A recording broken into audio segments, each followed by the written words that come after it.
by SwissAmerica.com. It's the only company I trust to protect my wealth. Call 800-BUY-COIN.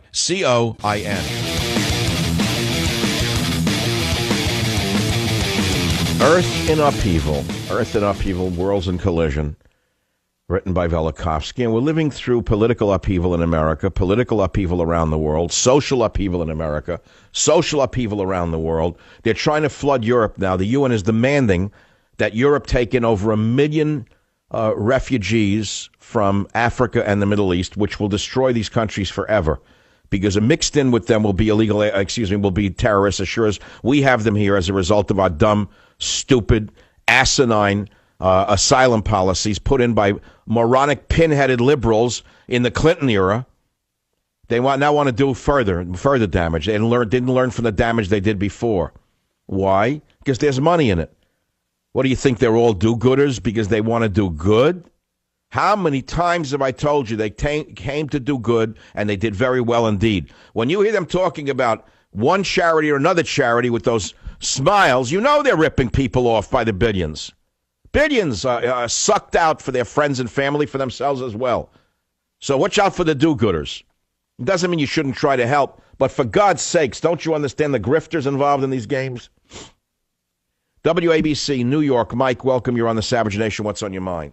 Calling to add a couple of points on your discussion, your last caller before your breaks, about the Earth rotation and the days and the time.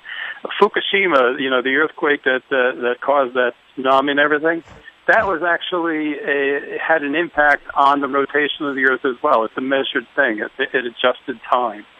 It was such a powerful seizure of the Earth that it changed. What? The rotation of the Earth, the speed of rotation? Momentarily, in essence, stopped the Earth rotation, and they had to adjust the atomic clocks because of it. Holy God. I didn't know that. That's awesome. Now, you add on top of that the fact that, the Earth rotates on an axis. The axis also wobbles. That's a known fact. They measure it. They can see it.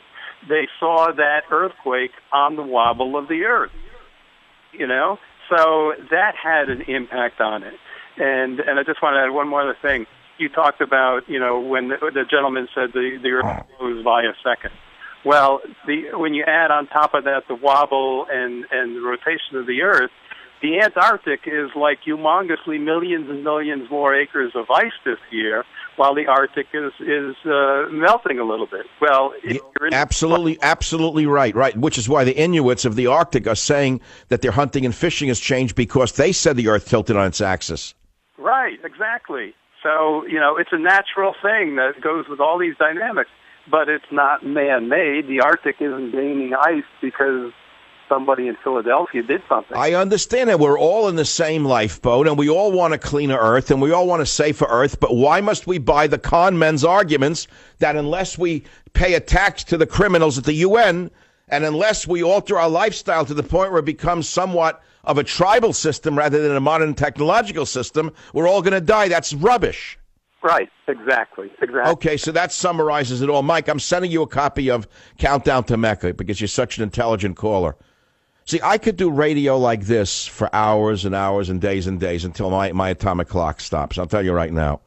But if I get trapped in politics, there are days I don't think I can go on. I'll be honest with you. And you can hear it in others, too. They're wheezing, they're snorting. They can't, because there's a limit to how much you can hear about it. Why do you think the average person turns off on politics? Not they're stupid. They're not stupid. They feel powerless. They figured, why talk about something I can do nothing about? I told you about my friend whose father's 90 years old. A wonderful man and a lifetime liberal Democrat, no matter what evidence my friend gives him about the damage that the Clintons are doing, the uranium, and what Obama's doing to Israel. And the man is a Jewish man who fought in World War II, foot soldier all the way to Berlin, still will not vary from the liberal Jewish Democrat line. He won't change. And my friend doesn't know what, I told him, don't argue with him. He's 90 years old. Leave him alone.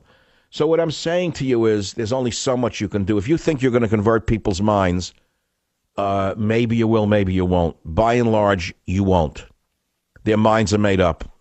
The fault lines have been established in America, and we're all on our side of the fault line, and I don't think you're gonna just be wasting your time trying to convert the other side. The best we can do, I think, is stem the damage. That's about it, and go about with our lives. So what I'm saying is I have the gift of a radio show. I'd like to use it for reasons other than sitting and screaming about liberals. Some days I do, but today I'd rather not, if you don't mind. Today we'll talk about higher things. Something higher, like celestial things. Like, why did the dinosaurs disappear? Why might America disappear under this administration? Join the Savage Nation. Call now, 855-400-SAVAGE. Savage. Think about music. Think about art. Think about some of the great pieces you've seen in your life. And think about the great the music you've heard in your life. And think about even blues songs, jazz songs, classical music. Just think about the human being and what it's capable of. And you'll see what we really are and how we're not just a factotum of a political party. And we have to live through these people who are called politicians. They're the lowest sort of humanity, in my opinion. They're turning one race against another in Obama's case, one class against another in Obama's case, or they're outright grifters in the case of the Clintons, in my opinion, who use doing good as a method of stealing billions of dollars, in my estimation. But it can get a lot worse. This just came out that the Labour Party candidate in England, Ed Miliband, one of the worst people on the planet, has said that if he wins, he will make Islamophobia a criminal offense in the UK. In an interview with the Muslim News website, Miliband said a Labour government would make Islamophobia an aggravated crime and that the police would arrest people having committed a hate crime just for speaking out against Islam. Did you hear what I just said to you? And the police in England will be forced to record Islamophobic attacks right across the country. So if you think that things are bad now under Obama, you are right, my friend. But if you think they can't get a lot worse under a Hillary Clinton or worse yet, an Elizabeth Warren, you're mistaken. It can get a lot worse. There's another related story here. I've been meaning, I got to get to, hold on. I'm sorry, I got to reach across the aisle here. I'll show you what a Labor government can do. $58,000 Finnish speeding ticket based on millionaire's income. We all know that a graduated income tax is unto itself unfair. Why should I, as a high earner, pay more percentage-wise than a low earner? Why shouldn't we all pay a flat 15 or 20%? That's called progressive income tax. That's what the progressives has done. That means they want to tax you for your success. They want to limit your success. Well, I want to show you how bad it can get. In Finland, a man was recently fined $58,000 for traveling at a modest, if illegal, 64 miles an hour in a 50-mile-an-hour zone. Why? Because the man who was fined is a millionaire, and in Finland, the fines for more serious speeding infractions are calculated according to income. Did you hear what I just said? So that's what they're doing in Finland, in that mad little nation that was once a nation descended of Vikings. It's turned into a nation of Lilliputians. Did you hear this? In other words, the more you earn, the higher your fine should be. That's not fairness. That's crazy. That's what could happen here. It's so out of control. And so now, if you think it's bad under Obama, where they're attacking the police and supporting the rioters, etc., that's why there was another riot just now in Baltimore now, because they forced the police to stand down. Let's go to the callers. Gary on WJR, welcome to the program. What's on your mind? Hi, Michael. You know, I hear you talking about Countdown to Mecca, and I love these books. And so I started at the beginning, and I'm halfway through Abuse of Power, and I really enjoy it. I love these books, all the authors. You're right up there with all these guys. And I just got to tell you, it's a fantastic book. Well, no, Abuse of Power was a good book. It was set in San Francisco. Jack Hatfield was an original character. And he's in the, along the lines of the people who love Patterson and love all of those kind of books. But it's a little different because it has me in it, and it's also a political thriller. And it reflects in Jack and other characters a lot of my politics. Which I enjoy. Well, you're getting a free copy of Countdown to Mecca, which will be out in just a week and a half, frankly. This is my best of the series. I can't say I swear to God because I don't know what's coming tomorrow. I'm not writing another Jack Hatfield book. It's the last of the trilogy. Countdown to Mecca. last one. If you read the others, you're going to love this one, and then put them in a little set because I'm not doing anymore. There's only a limited amount of that's all I want to say. I'm not doing anymore. I want to devote myself to my radio show and some nonfiction, one more book, and then I'm going to do the scholarship fund only. I want to just help kids in this country who are poor, who deserve to get ahead, who are being stepped on by the progressive establishment, who are helping kids who don't even belong in the country, so-called dreamers, are being given a heads up and a step up above, ahead of. I read it to you from Santa Rosa Junior College. They created a Dream Act Center where they're inviting children, illegal alien children, to come in for free scholarships and free help. And they're telling the others, white or black or Hispanic or Asian, you need not apply. Our new affirmative action is devoted only to illegal aliens. That's the country under Obama. So watch out for what's coming. Now, let's go to the callers again. Did you give him a free copy? Did you get his name? Yes, 855-407-282. Faye on WJR in Detroit. Go ahead, please. You're on the Savage Nation. Yes, I have a theory for you to think about regarding the dinosaurs. Suppose the dinosaurs were on a different planet originally than Earth, and they habited another planet.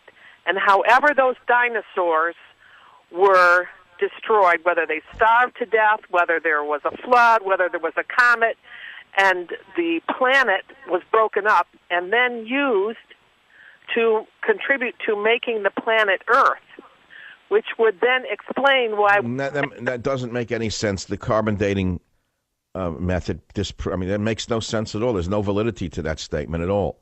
No. It's just a theory. But a theory has to be based upon evidence. There's no evidence for what you said.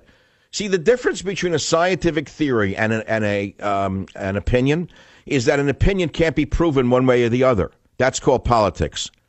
A scientific theory is built upon evidence. And if there is no evidence for what you just said, it's only an idea, an opinion, in other words. It is an idea or an opinion. Okay, thank you for the call. I'm glad she called because it enabled me to tell you the difference between an opinion, okay, which you can't prove or disprove, and a scientific theory, which can be potentially disproven. Again, this is the basic stuff you teach a person in seventh grade science, which apparently Obama never got at Punahou High School. He was busy studying social dismemberment. But the mark of a scientific statement is something that could be potentially disproven. And so if you say man is causing global warming, well, that's a scientific statement, but it can be potentially disproven. So there's loads of evidence coming up disproving it. And so what they say is, well, the evidence doesn't count because it doesn't match our belief system. So therefore, they're not presenting you a scientific theory. They're presenting you a religious belief about man destroying the planet. And why are they doing it? Well, take a look at Bill Clinton's help for Haiti. Take a look at wherever Bill Clinton goes to help people. He goes to do good, and he does very well indeed. It's the oldest story in the book. That's all. Now let's move on. 855-400-7282. Now I'm getting a headache because I went into politics. I said Clinton. I said Obama. I got a slight sinus headache from it. Chris on WMAL, welcome to the Savage Nation from Washington, D.C. Yes, Dr. Savage. The science writer you referred to was about 15 years ahead of the geologic theory of plate tectonics and continental drift, also known as continents in collision. And this theory explains both the whalebone in the mountains of New Hampshire and the earthquakes in Nepal. As the continents move around, it shifts the crust as it's elevated on the magma that has certain currents below the surface, and continents move back and forth and distribute species. And now India, the subcontinent of India, is essentially crashing at low speed into Asia, which is uplifting the Himalayan mountains at about 1.5 inches a year. Right. So you're confirming that Velikovsky was a genius ahead of his time. Yes. I just think that it wasn't celestial affairs, except for maybe the asteroid that... Oh, you're saying it wasn't a result of meteorites or Jupiter or Saturn or Mars coming in close contact with the Earth, causing havoc, as Velikovsky alleges in his writing.